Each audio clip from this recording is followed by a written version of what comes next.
Justification and so order live in kind of the same spot in letter properties, but they really do very different things. Here I have multiple lines of lettering, and if I look in the properties on the bottom, you have justification and stitch orders. The justification, these buttons should look relatively familiar. They are in a lot of word processing, email, page layout, anything dealing with the layout of text tends to have buttons that look a lot like this. And by default, it is aligning to center and ragging the edges, but you can change that. You can have it align to the left and rag the right, or you can have it align the right and rag to the left. This justification is purely a design decision. What do I want my lettering to look like? Now the next ones, horizontal and vertical stitch order, deal with the sew order of your lettering elements, and in that deal with material push. So what am I looking to sew towards? What am I looking to sew away from?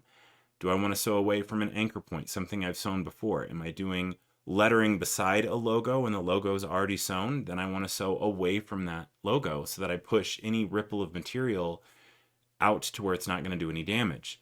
Am I doing a cap and I want to sew away from the bill? Well, that's a vertical stitch order. I want to sew from the bottom up to sew away from that bill.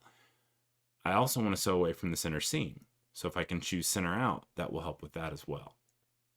So looking at horizontal stitch order, it goes from left to right by default, but you can change that to go from the right to the left or from the center out.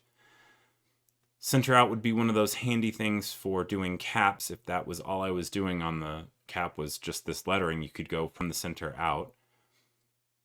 Something like left to right or right to left depends on what is being sewn around the lettering. So I'm going to align that a little differently just so that it looks a little more normal against this logo.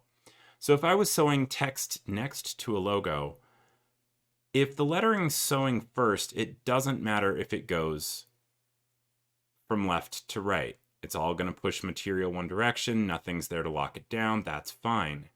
However, if I were to sew the logo first and then begin to sew out my design, I would sew the logo, but then as it begins sewing, it might push a ripple of material right here. It's pushing towards itself, something that's already locked down. So to alleviate that potential issue, I can choose to sew from the right to the left so that I can sew away from things that have already been sewn. So it gets that logo done, and then it sews away, pushing any ripple of material out away from what has been sewn before.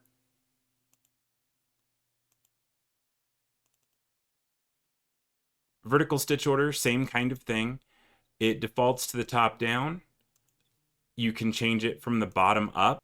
If I was just doing this lettering on a cap, I could choose bottom up to sew away from the bill. I could choose center out to sew away from that center seam. And just by choosing those settings with my lettering, I'm largely the way there to pushing away from those anchor points in the garment. If I play that out with slow redraw, you can see it's sewing bottom up and center out. Now the last one kind of winds one direction and then the other.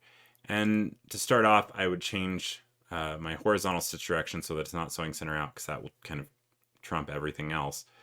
But I can change that to wind, and now as I play it out, it goes one direction and then the next line goes the other. This was dead useful when machines didn't have trimmers, because it would move the connections to the outside edges of your lettering to make it easier to trim by hand. But you have trimmers on your machines and you sew at much greater speeds.